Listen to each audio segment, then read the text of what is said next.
I am in deep water. I'll pray for you. Thank you. The honest answer. Okay? Let's be honest. The 1611 King James Bible had some printer's errors in it that were corrected in 1613. There were 4 of these revisions, if you will, up until the year 1769. So I'm not one of these fellows that holds up my Bible and says, bless God, I'm for the AV 1611, because I don't have one. I don't know anybody that uses one. I'm an AV 1769 man myself. Okay, so you got to be careful. You don't step into a trap that somebody's laid for you. But there's a vast difference between modernizing the spelling of center, C-E-N-T-R-E, to C-E-N-T-E-R, and modernizing the spelling of with, W-I-T-H-E, to W-I-T-H, and removing and eliminating entire verses of the Bible, as was done in 1881.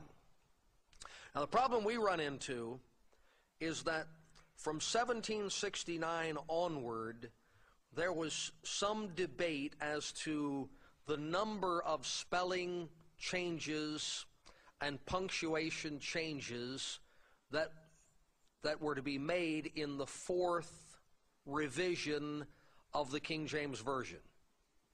And the Oxford University Press held to one set of revisions or spelling changes, and the Cambridge University division held to another. This is why sometimes you'll be in a Sunday school class and your teacher will say, notice the word spirit here has a capital S. And half the people fall out of their chairs because, oh no, my King James Version doesn't have a capital S, it has a small s. Look, that's a tough thing. And I'm going to be honest enough with you about it to point you back to what we said in the second session this morning.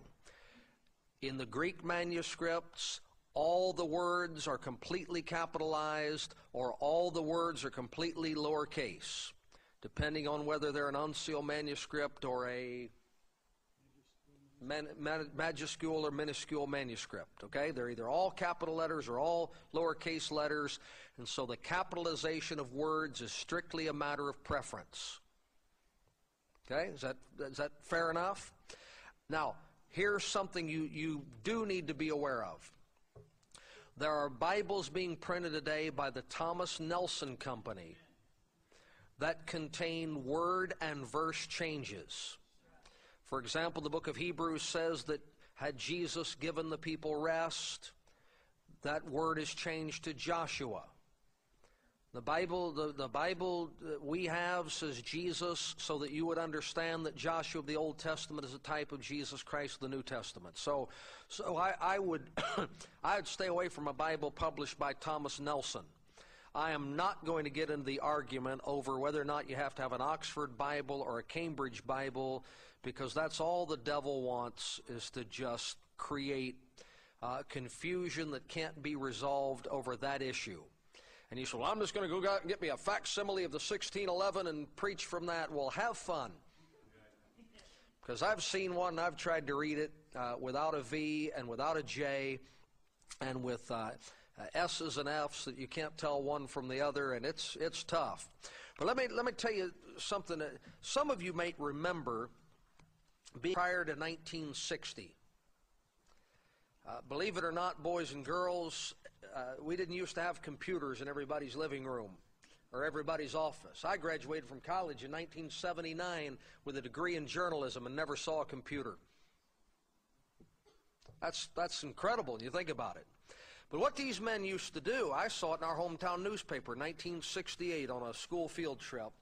They had trays filled with metal letters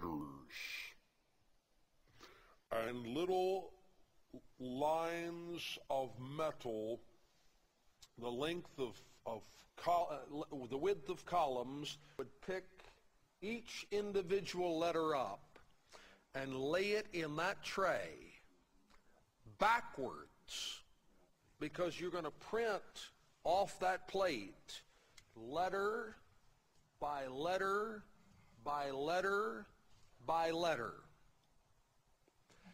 And there just isn't any way in the world that you were going to get a book off a printing press without some form of printer's error showing up in it. So when you read these books about X number of changes in the King James Bible from 1611 to 1613, and then from 1613 to 1620-something, I believe, is next revision, and then to 1769, you've got to understand most of that was somebody saying, look here, good old Joe down at the print shop got these letters backwards. Whoops, see, when he moved the plate, this word slipped completely.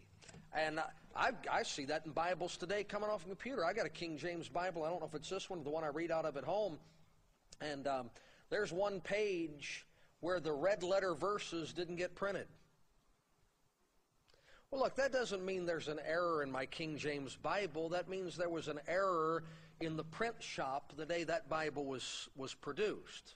So that's the best I can tell you. Like I say, I don't stand and wave the Bible and say, bless God, I believe this old 1611 King James, but I'm not going to get up and say, hallelujah, I've got a 17 World Publishing Grand Rapids. Woohoo!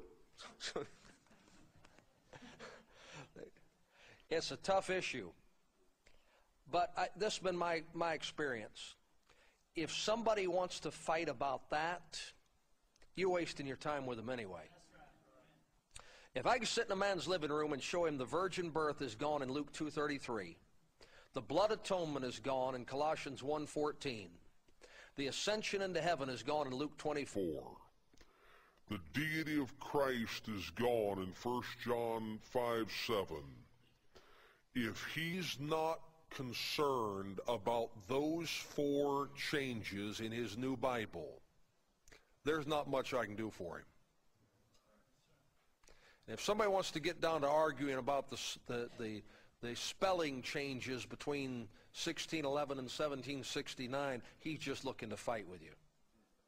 That's his issue. So, okay, brother.